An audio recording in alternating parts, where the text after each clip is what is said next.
날마다 솟는 샘물과 함께하는 오늘의 말씀입니다. 9월 30일 월요일 오늘의 말씀은 출애굽기 10장 21절부터 29절까지입니다. 여호와께서 모세에게 이르시되 하늘을 향하여 내 손을 내밀어 애굽 땅 위에 흑암이 있게 하라. 곧 더듬을 만한 흑암이리라. 모세가 하늘을 향하여 손을 내밀매 캄캄한 흑암이 3일 동안 애굽 온 땅에 있어서 그동안은 사람들이 서로 볼 수 없으며 자기 처소에서 일어나는 자가 없으되 온 이스라엘 자손들이 거주하는 곳에는 빛이 있었더라. 바로가 모세를 불러서 이르되 너희는 가서 여호와를 섬기되 너희의 양과 소는 머물러 두고 너희 어린 것들은 너희와 함께 갈지니라. 왕이라도 우리 하나님 여호와께 드릴 제사와 번제물을 우리에게 주어야 하겠고 우리의 가축도 우리와 함께 가고 한 마리도 남길 수 없으니 이는 우리가 그 중에서 가져다가 우리 하나님 여호와를 섬길 것임이며 또 우리가 거기에 이르기까지는 어떤 것으로 여호와를 섬길는지 알지 못함이니이다. 하나 여호와께서 바로의 마음을 완악하게 하셨으므로 그들 보내기를 기뻐하지 아니하고 바로가 모세에게 이르되 너는 나를 떠나가고 스스로 삼가 다시 내 얼굴을 보지 말라. 내가 내 얼굴을 보는 날에는 죽으리라. 당신이 말씀하신 대로 내가 다시는 당신의 얼굴을 보지 아니하리이다.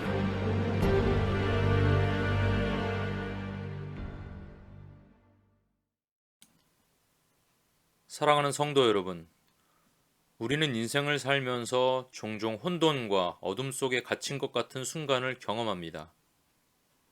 앞이 보이지 않고 아무리 애써도 출구를 찾을 수 없는 그때, 우리는 어떻게 해야 할까요? 오늘 본문은 이와 같은 순간에 우리에게 귀한 교훈을 줍니다. 이 구절은 하나님께서 이집트에 내리신 9번째 재앙인 흑암 재앙을 다루고 있습니다. 이 흑암은 단순한 자연재해가 아니라 하나님의 권능과 주권을 나타내는 강력한 상징입니다. 이 재앙을 통해 하나님께서 우리에게 주시는 메시지는 분명합니다. 하나님께서 빛과 어둠을 다스리시는 주권자이심을 인정하고 우리의 삶의 주도권을 하나님께 맡겨야 한다는 것입니다. 9번째 재앙인 흑암 재앙을 통해 이집트 전역에 3일 동안 혹독한 어두움이 덮였습니다. 사람들이 서로 볼 수도 없고 자기 처소에서 일어나는 사람도 없었다고 본문에 기록하고 있습니다. 하나님께서 천지를 창조하실 때 제일 먼저 빛을 창조하여 어두움을 다스리셨다는 점을 감안하면 이집트에 임한 어두움은 그야말로 혼돈 그 자체라고 할 수 있습니다.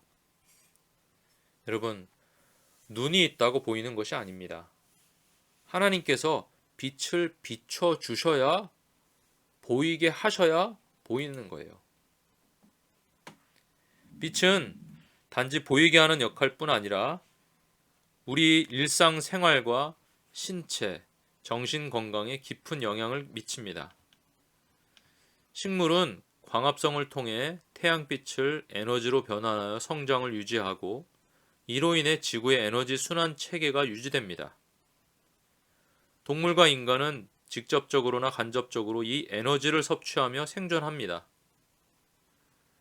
태양빛은 지구의 온도를 조절하고 기후를 형성하며 자연 상태계를 지속시키는 중요한 요소일 뿐 아니라 살균과 소독을 하고 인간의 생체 리듬을 조절하여 수면과 각성, 호르몬 분비, 체온 조절 등을 하게 합니다. 특히 자외선 B는 피부를 통해 뼈와 면역, 근육 기능에 중요한 역할을 하는 비타민 D를 형성합니다. 빛은 심리적인 것에도 영향을 미칩니다. 태양빛에 노출되면 신경 전달 물질인 세로토닌이 분비되는데 세로토닌은 기분을 안정시키고 행복감을 증진하는 데 중요한 역할을 합니다. 이 때문에 햇빛이 부족한 겨울철에 사람들이 우울감이나 피로감을 더 자주 느끼게 되는 것입니다. 이러한 빛이 흑암으로 변하여 3일 동안이나 이집트 전역에 덮였으니 이집트 사람들의 당하는 고통은 이루 말할 수 없었을 것입니다. 반면에 이스라엘 사람들이 살고 있는 고센 땅에는 빛이 있었습니다. 늘 보고 당연하다 여겼던 빛이 이집트에 임한 흑암과 비교되며 매우 달라 보였을 것입니다. 흑암과 빛, 빛과 흑암, 이 두 장면은 극명한 대비를 이루며 하나님께서 그분의 백성을 보호하시는 장면을 보여줍니다. 무엇보다 이집트에 임한 흑암은 단순히 어둡다는 것으로 끝나지 않았는데 그 이유는 이집트 사람들은 태양을 신들 중에 우두머리로 숭배했으며 바로를 태양신의 아들로 생각했기 때문입니다. 레, 아톤, 아툼, 호루스는 모두 태양신 혹은 태양신과 함께 활동하는 신들의 이름입니다. 그래서 이집트의 가장 강력한 신 태양빛이 사라지는 흑암이 3일 동안이나 이집트에 머물렀다는 것은 특별히 충격적이었을 것입니다. 이집트뿐만 아니라 거의 모든 고대 사람들에게 빛이 없는 어두움이 불러오는 공포감은 상상을 초월했습니다. 어두움이 지배하는 밤은 죽음과 온갖 귀신들과 도둑들이 장악한 시간이었습니다. 그래서 고대 사람들은 밤에 외출하지 않았습니다. 그렇기 때문에 이집트에 임한 흑암 재앙은 태양신의 아들이라고 여겨졌던 바로에게 직격탄이었던 것입니다.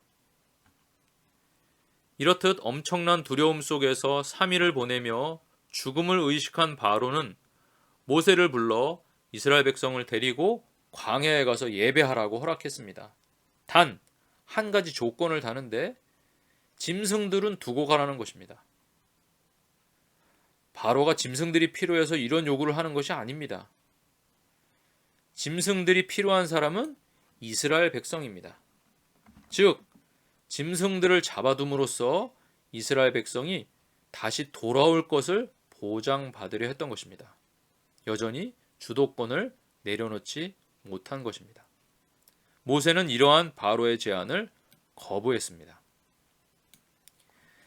이제 자존심이 상할 대로 상한 바로는 모세에게 다시는 내 앞에 나타나지 마라.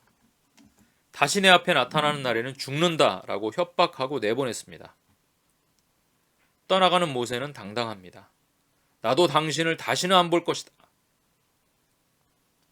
바로는 다음에 모세를 보면 죽이겠다고 협박했지만 실제로 이 둘이 다시 만나는 날 모세가 아니라 바로의 맏아들이 죽게 됩니다. 이처럼 하나님께서는 3일 동안 이집트를 흑암으로 덮으심으로써 그들의 신과 바로가 무력하다는 것을 드러내심과 동시에 이스라엘에게는 빛을 비추심으로 하나님이시야말로 빛과 어둠을 다스리시는 절대 주권자이심을 나타내셨습니다. 사랑하는 성도 여러분, 우리에게도 이런 일이 일어났습니다. 흑암에 살고 어둠의 권세 가운데 살았던 우리들에게 우리 위해 대신 죽으시고 부활하신 주님께서 빛으로 인도하신 것입니다. 우리의 삶에서도 때때로 어둠이 덮일 때가 있습니다. 예상치 못한 고난과 혼돈 속에서 우리는 방향을 잃기도 합니다. 그러나 하나님은 여전히 우리에게 빛을 비추시는 분이십니다. 우리가 그분의 인도하심을 신뢰할 때 그 어둠 속에서도 하나님이 우리를 이끌어 가실 것입니다.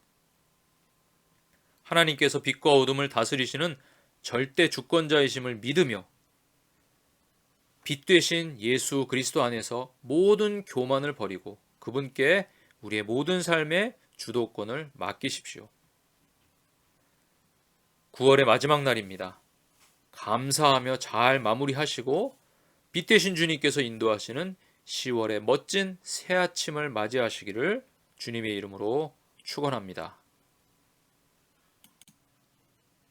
하늘에 계신 우리 아버지, 아버지의 이름을 거룩하게 하시며 아버지의 나라가 오게 하시며 아버지의 뜻이 하늘에서와 같이 땅에서도 이루어지게 하소서. 오늘 우리에게 일용할 양식을 주시고 우리가 우리에게 잘못한 사람을 용서해 준 것 같이 우리 죄를 용서해 주시고 우리를 시험에 빠지지 않게 하시고 악에서 구하소서. 나라와 권능과 영광이 영원히 아버지의 것입니다. 아멘.